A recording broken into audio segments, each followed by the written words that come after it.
What's going on, VB gang? Welcome back to the channel, All Things Strange. It's your man, Dr. Strange, and it looks like we are back in action. So I'm asking, are we stacking or slacking on? Looks like we're getting Uncanny Xmen number 350. So you know how we do, man. We got to deep dive into this drop, get all the details on it, check out all the covers. Man, we probably head on over to eBay, see what these are looking like slapped up in the CGC case, and figure out if we're gonna stack a slack on it, man. So what's Uncanny Xmen 350 all about, man? Gambit's greatest secret is revealed, and some sins can never be forgiven. So, without further ado, man, we got to deep dive into this, man. I'm excited, man. This right here is a childhood classic, you know what I'm saying? Well, I wasn't really a child, you know what I'm saying? I was more like an adolescent, you know what I mean? But this book, man, I mean, you see the cover artwork. You see what's going on here, man. We got to deep dive into it, so let's do it. So we're here on Veve's blog site, veve.me.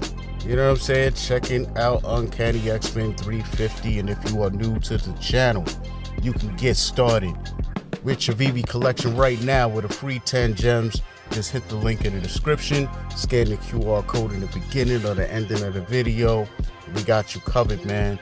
And if you are returning, find any value in the content, do hit the like button for your boy, man. We got to dig into this drop, man. So you know how it is, man. We're going to get 5 cover variants: common, uncommon, rare, ultra rare, and secret rare, of course, man. But let's see the breakdown on the editions here. So it's going to break down to 800 commons, 520 uncommons, 400 rares, 200 ultra rares, and only 80 secret rares with 2,000 total editions. It's kind of a different amount of issues that we're getting here, you know? It's a little different, you know? We got 1,000, we got 3,000. I don't know if we've gotten 2,000 before, unless it just is flying under my radar, man. But we're going to have 194 editions held by Veve. And let me see what else we got here. The first available edition for public sale is going to be number 195. All right, so let's get into some more details here. Further details, ladies and gentlemen. We have a drop date of March 10th, 11 a.m. Eastern Standard Time. That is my mom's birthday. Shout out to Mom Dukes, man. We got writers, Steven Siegel. There is a little bit of controversy because there was another writer involved who did not get the official credits. But, man, I got you guys covered, man. I'm going to do a little background breakdown on this book, man. This is a key, you know what I'm saying? We'll probably head on over to Key Collector, check that out as well. But this should be a bona fide key, you know what I'm saying, based on what I know of this book, man. Had a couple of major things happen in this book, and we're going to dig into it, man. So our artist, the legend, Joe Madureira, Andy Smith. Cover artist, the legendary Joe Madureira. And that's what makes this book kind of crazy, man. You know, he's obviously an old cover artist, but this man, his artwork just shined throughout this comic, man. It's really crazy. Of course, we got other legends involved here: Trevor Van Eden and Edgar Delgado, man. So, what could I say, man? You guys are legends, and this is one of the books that they got to shine on, man. So, characters in this issue here are going to be Gambit, Rogue, Phoenix, Eric the Red, X-Men, of course, Storm, Cyclops, Cannonball, Joseph, and Psylocke. All right. So, let's see what else we got here. Ooh, list price is 10 gems, guys. So this is not, 2,000 editions at $6.99. This is 2,000 editions at 10 gems a pop, man. And we got our burn details right here. This book is going to be burned on April 10th. So, wow, 30 days, man. You guys know the drill. 30 days and it's out of here. So, you know how we do. We got to deep dive into these covers, man. I'm excited to see what we got, man. I know the drill. Now, one thing that I wish, of course, we had, right, was some sort of extra effects on our covers and stuff, especially to match real life covers, you know what I'm saying? So we have a couple of like Spider-Man hollows. There's a couple of different covers we have on the app that in real life They have a little bit of shine going on, a little bit of holographic technology going on. That was like a big thing in the 90s coming out and stuff. So this cover, I could tell you, is one of them, man. Probably when I'm going over the summary of this book for you guys, I'll drop some screenshots and some video and let you guys see the actual cover so you can see how it was, man. It was like a trifold. So what you see right here, like to the right of Gambit, you can see the rest of his shoulder. You can see the X-Men around him. Insane cover, man. Insane cover. And when you open it, you know, a lot of the times, again, you obviously have these cover artists, and then when you open the book, a whole different artist is drawing the comic. So it kind of like loses its vibe. Sometimes the cover art is so dope, that's what you want the book to be drawn in, like that style. And that's exactly what we got for this. And for me, that's why, like, I'm just a fan of Joe, you know what I mean? And that's what makes this book crazy for me, man. It's just like the way he killed it, man. He just killed it. You guys will see what's up, man. So this is our classic comic cover. Oh, I mean, the beauty. You know what I'm saying? That's all I can say, man. Matter of fact, let me see what we got here. Let's see what we can see when we preview the comic, guys. Again, we are on the Veve app, checking out Uncanny Xmen number 350, man. And this is the first page, man. I had to show you guys this is the landing splash page. When you open the book, this is what you get. Look at Gambit, man. This looks crazy. This is crazy artwork, man. You know what I'm saying? And Joe Mad even left us with a little penmanship and you know, farewell words on the last page of this book, because this is the last book he did, especially involving the X-Men. He came back and I think he did Ultimate Avengers later on, but early on, this is the last book that he penned up, man, for the fans. And this is insane. Look at this. You know what I'm saying? I'm gonna just go through a couple of pages that we can, but I just love this. Just embodies like X-Men for me, bro. I don't know why. I don't know what it is. It just, you know, it falls in line almost with like the animated, you know. So I don't know, man. His artwork just really does it for me, especially in an X-Men format, bro. This is just insane. So let's get back to the covers here. We got our common classic goodness, 350 in the top left corner a couple times. It's ridiculous, man. This is the last book in a, I think it was either 3, 4, 5-part series. Can't remember. I think it's 3.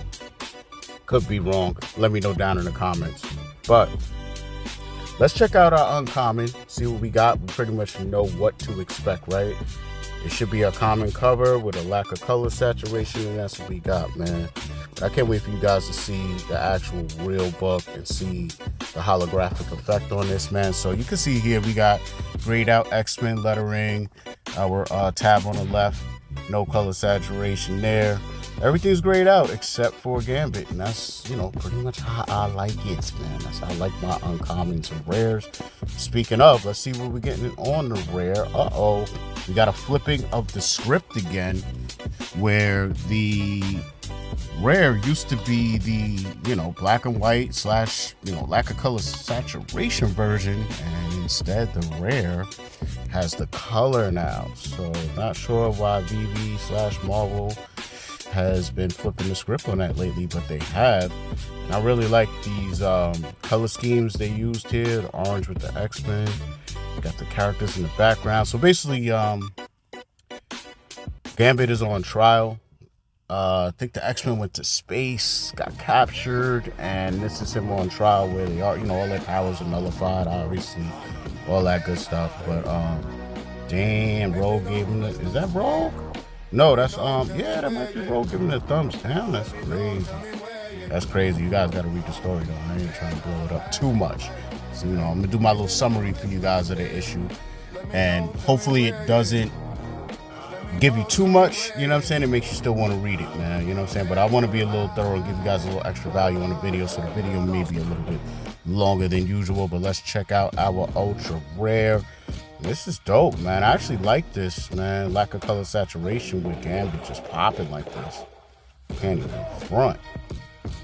That's dope, man. So I guess technically these are Veve exclusive covers, you know what I'm saying? Because I don't think we had variants back then. But we'll double check that when we hit on Key Collector Comics. But without further ado, you know how it is, man. We gotta check out the coveted secret rare. Ooh, and they use the splash page. Oh man, and we got the Joe Mad penmanship in the bottom right. Damn, yo. Damn, this is crazy. Crazy. I need this. I don't want to be. I want to spend my life savings on this. I want to abandon all financial responsibility and dump it in here. Need this, man. That's dope, man. I like the fact that they use the first page. Because I mean, when you open the book, the way that splash page hits you, it is iconic and cover worthy. I mean, just look, it looks like a cover. Like the level of work, man, he put in is just ridiculous, bro. Ridiculous. I love this. So there's our 5 cover variants, man. Let me know down below which one is your favorite cover variant so that I can enter you into the next Veve supported giveaway. Shout out to Veve, man. You know what I'm saying? Supporting the channel. Hitting you guys off with a giveaway on the videos, man. So speaking of that, I gotta see who the winner on the last video is, man. Good luck to all of you guys, but there can only be one, like Highlander. So we got to figure out who that is before we even proceed further with the breakdown on Uncanny Xmen 350. And of course, we're trying to figure out we stacking or slacking on it, man. So let's get it. Okay, guys, so we're here on my last stacking and slacking video, which was the Doom 2099 #1. And we're gonna do what we always do. We're gonna copy the link and put it in a YouTube comment picker and get a winner, man. Let's do it. Right, here we are. So you know how we do it. We're gonna paste that link in. Man, I'm excited, man. I don't think I have recorded a video for you guys in 2 weeks, man. We had a couple of, comics that it really didn't get me, didn't get me out of bed, man. I just couldn't do it, man. If I have to have a certain level of curiosity, motivation, or just overall knowledge that like this is something, you know what I mean? Like, and this is something right here. So I had to make it for the people, man. But let's see. We're gonna fetch us a winner here. Let's get it. We got 27 comments. Good luck to everybody. But the winner is the fam. Rob Cooks. He said, I need that rare variant, baby. I feel you, man. That Doom 2099 #1 is definitely a banger, man. I think, did I grab one? I don't know if I grabbed one, man. I might have to go back, man. I know I said I was slacking on that one. You know what I'm saying? But Rob said he is not slacking. I think Rob stacked on that one, man. Congrats to the fam, Rob Cooks. Oh, man, it's been a while, Rob. I'm glad you won on the channel, man. For the rest of you guys, man, be sure to let me know which one of those 5 cover variants you just saw is your favorite so I can enter you into the next Veve supported giveaway on the next episode of Stackin and Slackin. But man, we still gotta unravel this thing, man. It's 10 gems a pop, 20,000 editions. All the covers are looking crazy. I don't know what I'm gonna do except go for a little gander on Key Collector Comics and get some more information. Figure out if I'm stacking or slacking on it. Let's get it. Okay, guys, we're here on Key Collector Comics checking out Uncanny Xmen 350. They have a little breakdown above, but I'm gonna give you mine right after we go through this. So this book had a low of 1, a mid of 5, and a high of 15. If you look real close on your screen, you can kind of see that they took looks like a screenshot of the real cover. And if you look close, you can tell this is a hollow foil, you know what I mean? That's why it has like a weird look going on in the X-Men area, you know what I mean? The cards, if you look at the cards, weird lines going through it. That's just a reflection of the hollow foil, which is why, like, when you look at these right here, they look more like our covers, where the cards pop. The X-Men just has a consistent, saturated yellow color to it. And this basically the variants were the newsstand and a variant, you know what I'm saying? Basically the same stuff. And as you can see, the key facts here involved is that this was a hollow foil edition, man. And what a banging cover it is, man. I'm gonna show you guys that in a second. And as you can see right here in the top, this is considered a key, man. So they have their own synopsis right there at the top, but I'm gonna give you my own little breakdown right now, man. It's a couple of key things that I don't think they touched on that you may want to know.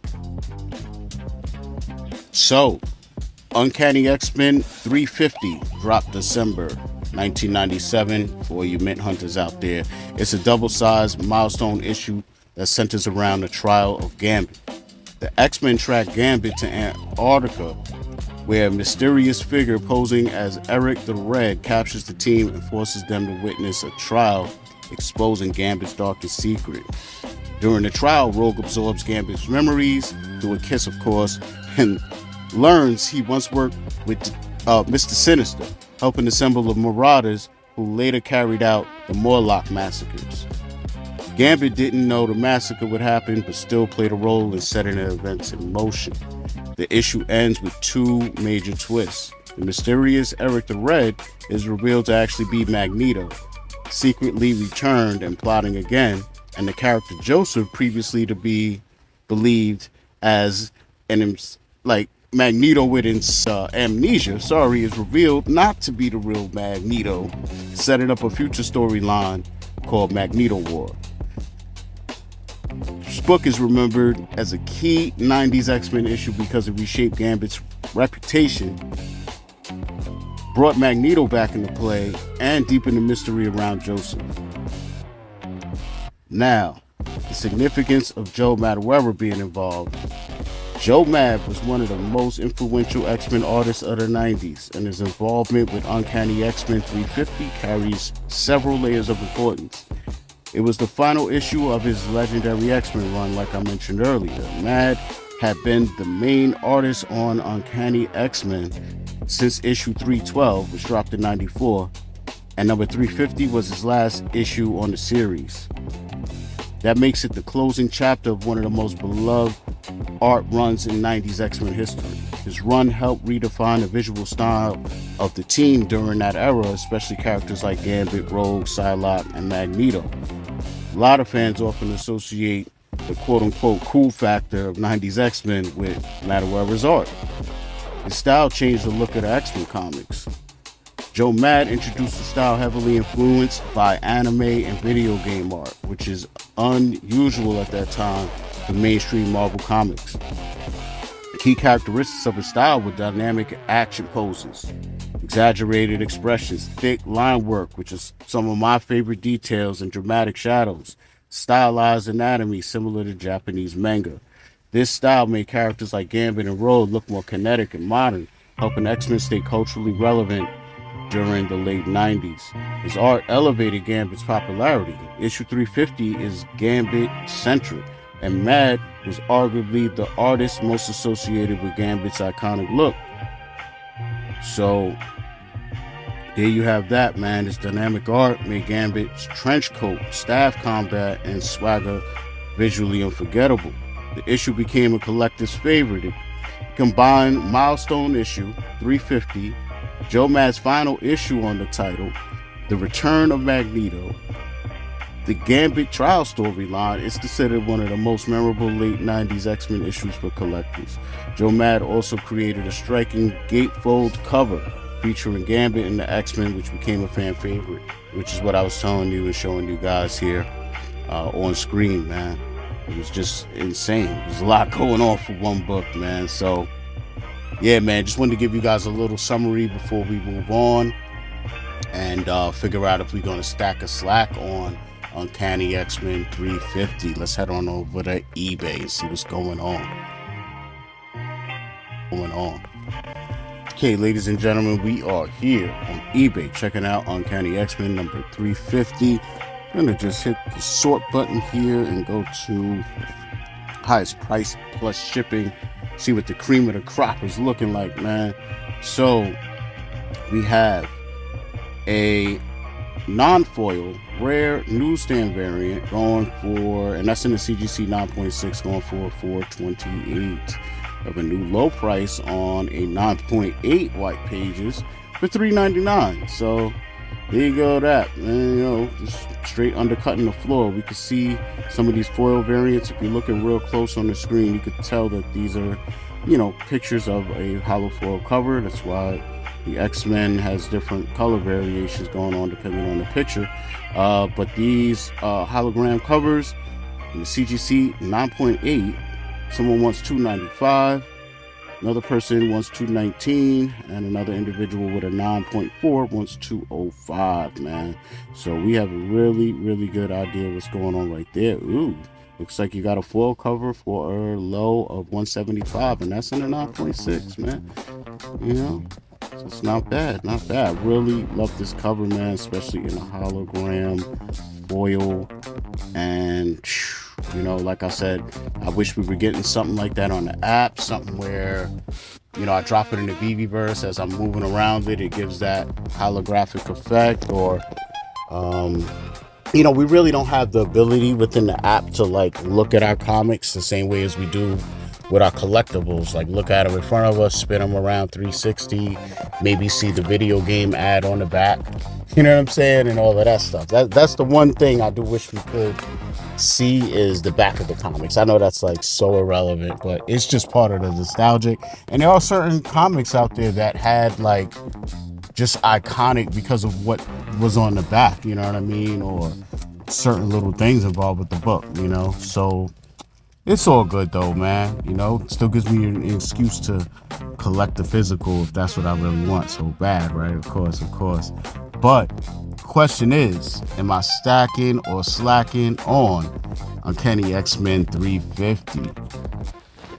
And we are here back on the actual Veve app. Man, it's this might be a little tough.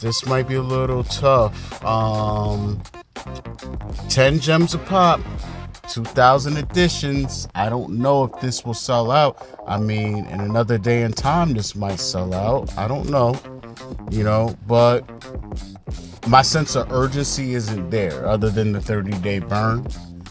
And I will say that the one reason this book has a chance of getting, for me to, you know, pull a lever a couple of times on the actual drop, is the fact that we don't have a bombardment of drops going on in the app that are too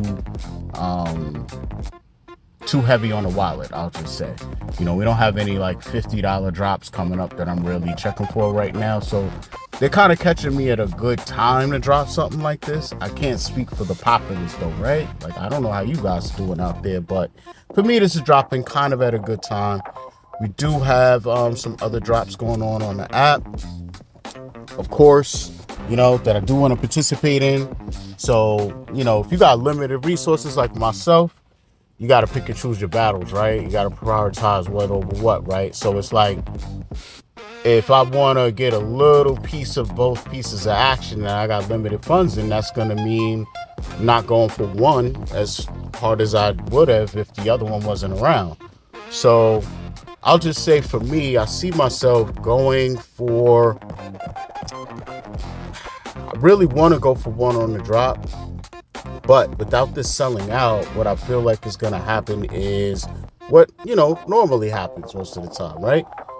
Drop is over, we go into the market, and the common is 2 gems, you know what I'm saying? And things of that nature. So what I might end up doing, to be real with you guys, is I might pull a lever on one, and then depending on what I get, you know what I'm saying, or maybe not even, might just play the market. Like if I go into this and say, all right, it's 10 gems a pop, I think I'm gonna give this whole situation maybe 20 gems, right? Let's just say, for example, I might pull a lever on one, and yeah, if I get a secret rare, ultra rare, whatever, great, you know what I'm saying? But me personally, I still need this common in my life. So, you know, if I go for the drop and I get a common, I might just fall back and see where the other cover rarities land. You know what I'm saying? Because I do like the rare as well. I like the ultra rare too, can't lie. But I can't tell you I'm not gunning for that secret rare. It's just, I don't know if I want to go crazy and be pulling the lever at 10 gems a pop trying to chase the secret rare. But definitely something I want. So I would have to say overall, you know, if I look at my collection in hindsight, you know, like a couple months down the road, someone would probably be like, "Oh, you stacked this book a little something, huh?" You know what I'm saying? So I'll say that on Uncanny Xmen 350, your man Dokta Strange is gonna be stacking. You know what I'm saying? The cover's too crazy. It's Joe Mad's last Uncanny X-Men cover, at least for a while. I believe. I don't know if he ever got to do Uncanny X-Men per se, like I said. Yeah, it's just a lot of reasons, man. And this cover is just too much, man. The common just itself is too much. So what I might end up doing is taking my other 10 and just stacking a bunch of commons, man. I might, you know what I mean? And then within the 30 days, if possible, I might take a couple more spins on it. Or if the secret rare is obtainable in the budget, I might just buy one off the market. You know what I'm saying? It really depends, but I think what's gonna happen is like in a month or two, I'm gonna look at my collection and see a nice amount of these that I would consider a stack and be like, wow, I just stacked this. So I just think like for me, this is one of those where I'm not gonna stack on it immediately, like same day and go crazy. You know what I'm saying? This feels like one where over time I'm gonna just be plucking them out here and there, you know what I'm saying? But let me know down below what you gonna do, man. Are you stacking the Slackin on Uncanny Xmen number 350, man? Let me know. But for now, your man Dokta Strange, all things strange, is out. Obviously, don't go and do that, please. Hey, you do whatever you like. We can't condone anything of the sort. No, we can't. Live!